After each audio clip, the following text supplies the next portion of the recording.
अच्छा, तो हमने अभी कुछ केमिकल फार्मूले के रूल्स के बारे में समझा, कंपाउंड्स को भी पढ़ा।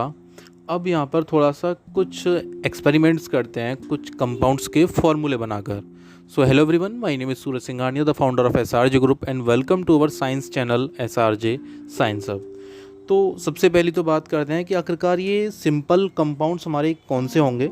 अच्छा, सिंपल कंपाउंड्स वो होते हैं which are made up of two different element, ठीक है, जिनमें ज़्यादा एलिमेंट्स यूज़ नहीं कर रहे हैं हम, ज़्यादा से ज़्यादा सिर्फ दो एलिमेंट्स यूज़ कर रहे हैं, ठीक है।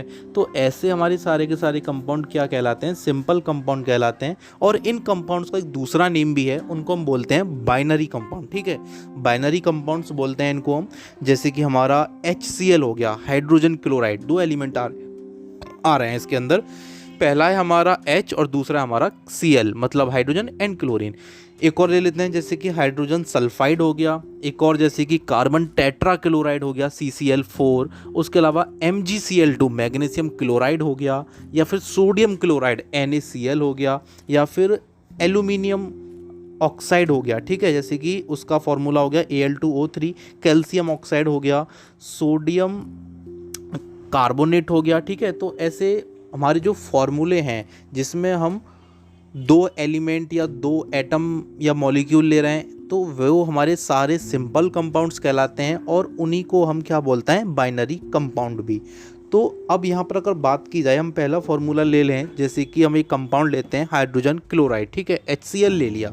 अब यहाँ पर क्या होता है, H का जो एटॉमिक नंबर है वो 1 ही होता है, ठीक है। पहले से उसमें एक ही इलेक्ट्रॉन पाया जाता है, प्रोटॉन न्यूट्रॉन होते ही नहीं है। उसकी हम आगे और बात करेंगे नेक्स्ट चैप्टर में, पूरा का पूरा कंसेप्ट समझेंगे इलेक्ट्रॉन और प्रोटॉन और इन सब की डिस्कवरीज का थोड़ा सा, ठीक है।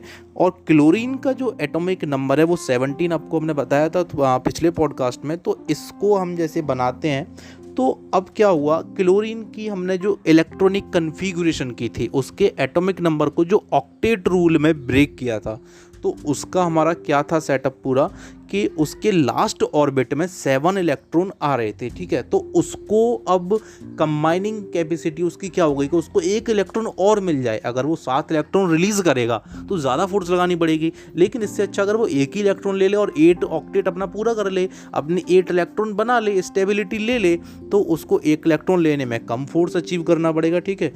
और यहाँ पर हाइड्रोजन को 2 चाहिए, ठीक है, जो ऑक्टेट रूल के अकॉर्डिंग जो 2 8 18 का नंबर होता है, ठीक है। H के पास केवल एक इलेक्ट्रॉन है, तो वो क्या करेगा, बेटर इसका ऑप्शन क्या है कि वो अपना रिलीज कर दे, उसका एक इलेक्ट्रॉन जो है वो क्लोरीन के साथ में शेयरिंग कर ले, उसको दे दे, ट्रांसफर कर दे।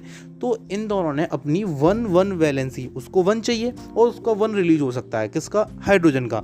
तो उन दोनों ने केवल अपनी वैलेंसी दोनों की 1 है, तो सेम हो गई जो हम बता रहे थे, स्टेबल होनी चाहिए वैलेंसी, ठीक है, स्टेबल होनी चाहिए। तो यहाँ पर क्या हुआ, वो यहाँ पर दोनों ने एक दूसरे को शेयरिंग की है इलेक्ट्रॉन्स की, 1 इलेक्ट्रॉन्स की, ठीक है, और 1 ही इनकी वैलेंसी भी निकल कर आ रही थी, ठीक है। तो इस तरीके से कंबाइन हुए और फॉर्मूला बन गया हमारा HCl। अब यहाँ पर कोई पॉली एटॉमिक आयन नहीं है, याद रखिएगा, 1 से ज़्यादा पावर नहीं है किसी भी इलेक्ट्रॉन की, किसी भी पार्टिकल की, एटम जो इसमें से हमने सब्ट्रैक्ट या ऐड किया है, ठीक है। तो यहाँ पर हमारा कोई भी हमें नंबर शो करने की ज़रूरत नहीं है, ठीक है। तो यहाँ पर क्या हुआ, यहाँ पर हमारा फॉर्मूला बन गया H2S। अब थोड़ा सा एक अनस्टेबल फार्मूला लेने की कोशिश करते हैं, वो हम लेते हैं मैग्नीशियम क्लोराइड का, ठीक है, MgCl2। अब देखो यहाँ पर क्या होगा, मैग्नीशियम का एटॉमिक नंबर है 12, इसको डिवाइड करते हैं, तोड़ते हैं, ब्रेक करते हैं, इसका हमारा इलेक्ट्रॉनिक कन्फिग्रेशन बन गया, K सेल में 2 इलेक्ट्रॉन रखे हमने रूल के अकॉर्डिंग, दूसरे में हमने 8 रखे, और हमारे पास 2 इलेक्ट्रॉन बचे क्योंकि एटॉमिक नंबर 12 है, 2 और 8 10 हो गया, और लास्ट ऑर्बिट में आ गए 12।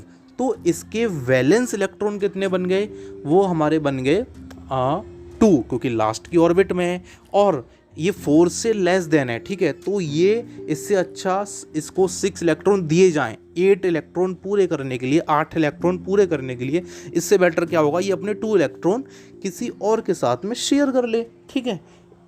तो अब क्या होगा, ये किसी और के साथ शेयर करेगा, तो हमने दूसरा लिया क्लोरीन का एग्जाम्पल।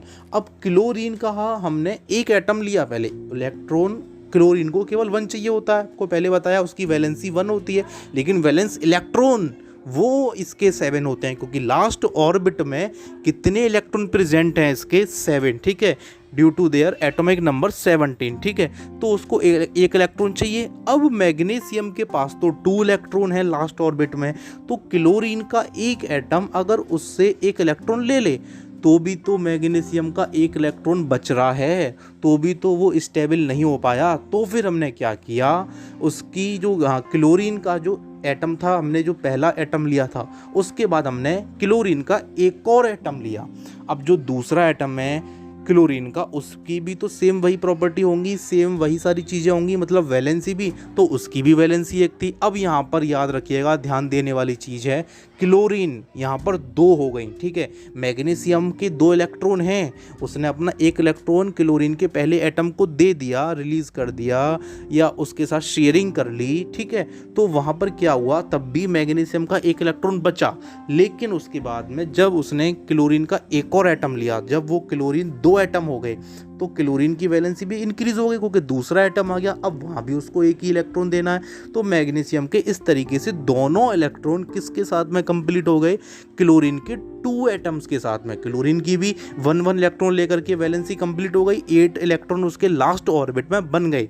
और मैग्नीशियम का इलेक्ट्रॉन 2 जो थे उसके लास्ट ऑर्बिट में, वो देने से पहले 12 था, लेकिन देने के बाद में अब तो उसकी लास्ट ऑर्बिट में 2 और 8 में हमने अरेंजमेंट किया था, तो लास्ट ऑर्बिट में वहाँ पर 8 हो गए, तो उसकी भी ऑक्टेट पूरी हो गई 8। और इस तरीके से दोनों कंबाइन हो गए। Mg और क्लोरीन के मैंने 2 एटम लिए, याद रखिएगा क्लोरीन के मैंने 2 एटम लिए हैं, तो इसके फॉर्मूले को क्या लिखेंगे, Mg के साथ में Cl2 यहाँ पर मेंशन क्यों होगा, क्योंकि यहाँ पर नंबर आपका 1 से ज़्यादा है, पॉली एटॉमिक आयन बन गया।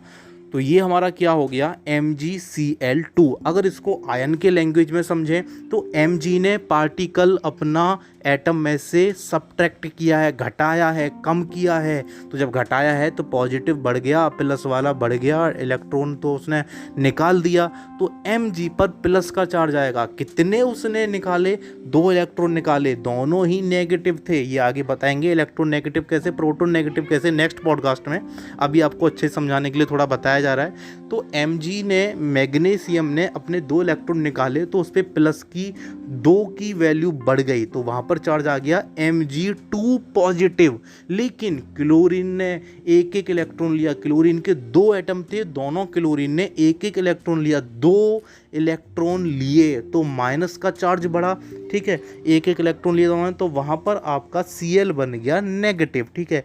Mg2 positive and Cl2 negative. 2 पे माइनस की वैल्यू हम 1 लगा रहे हैं, क्योंकि उसके 2 एटम हैं और दोनों ने ही इलेक्ट्रॉन जो लिया है वो एक एक लिया है। पहले Cl एटम ने 1 लिया, दूसरे Cl एटम ने 1 लिया, ठीक है।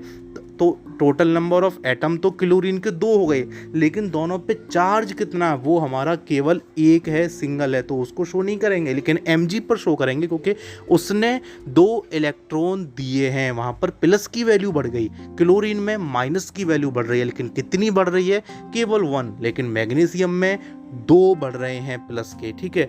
तो वहाँ पर हमारा Mg2 पॉजिटिव आयन बन गया और क्लोरीन में 2 नेगेटिव आयन हो गया।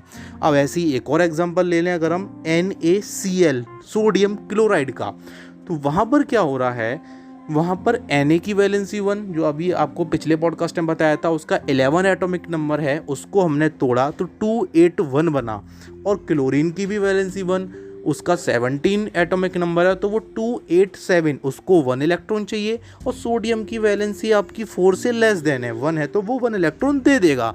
तो यहाँ पर क्या होगा, दोनों 1 ले रहे हैं और एक 1 इलेक्ट्रॉन दे रहा है, ठीक है। ले कौन रहा है, जिसकी वैलेंसी 4 से ज़्यादा है, वैलेंस इलेक्ट्रॉन 4 से ज़्यादा है, ठीक है। लास्ट ऑर्बिट में इलेक्ट्रॉन 4 से ज़्यादा है, कितने हैं, 7 है, किसके, क्लोरीन के। तो वो क्या करेगा, वो आपका ये करेगा कि वो एक इलेक्ट्रॉन ले लेगा। उसने सोडियम से ले लिया, किसने, क्लोरीन ने, और सोडियम ने अपना इलेक्ट्रॉन दे दिया क्लोरीन को। तो यहाँ पर शेयरिंग इलेक्ट्रॉन्स करने से दोनों की ऑक्टेट पूरी हो गई, उसके आपके 8 हो गए सोडियम के, और क्लोरीन के भी 8 हो गए लास्ट ऑर्बिट में, ठीक है। लास्ट ऑर्बिट में जो उनके वैलेंस इलेक्ट्रॉन थे, वैलेंसी नहीं, वैलेंसी वो है कि वो कितना इलेक्ट्रॉन ले लें या कितना इलेक्ट्रॉन दे दें किसी भी अदर एटम को, जिससे कि उनकी जो कंबाइनिंग कैपेसिटी है वो आपकी इक्वल हो जाए। तो इस तरीके से इसका हमारा फॉर्मूला क्या बन जाएगा, NaCl, और दोनों पे 1 पावर है, पॉजिटिव आयन की नेगेटिव आयन की, तो इसकी हमें कोई भी ज़रूरत नहीं है मेंशन करने की, ठीक है। तो इस तरीके से हमारे जो फॉर्मूले हैं ये सिंपल कंपाउंड्स के, बाइनरी कंपाउंड्स के, वो हम लिख सकते हैं। So thank you everyone.